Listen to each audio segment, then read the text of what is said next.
kur ti të bëhet dë një e mirë, ati ju plos zemra. Ju shtohet më lefi. Sono, xhelozia është steni më i keq që njeri e ka në veten e vet. Këtu është qëllimi xhelozia dhe zilia.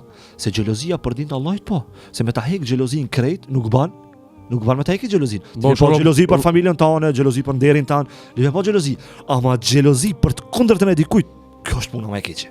A di pse është puna më e keqe?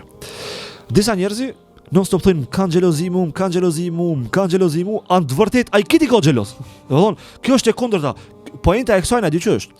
Ne me bojna lutje që Allah me na mbrojt pi xhelozave, ti pse me na mbrojt pi xhelozave, që mos ta bojnë dam, ka lloj damave, syni është hak suno. Sa ai ti kur të vjen të mira, ti të vin të mira në vazhdimsi, ty Allah e çon bereqeti pi Allahit, është taufik min Allah, do të thonë, suksesi vjen prej Allahut azza wa jall. Nuk është suksesi pse jena ne shumë të mirë, vallahi jo, kjo vjen do të thonë absolutisht prej Allahut azza wa jall.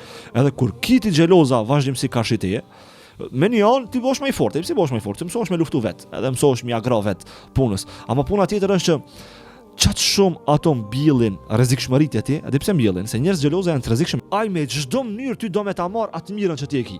Ama ai do me ta marr, nëse s'mund me ta marr, ai do me ta hub ti që ti mos ta kish.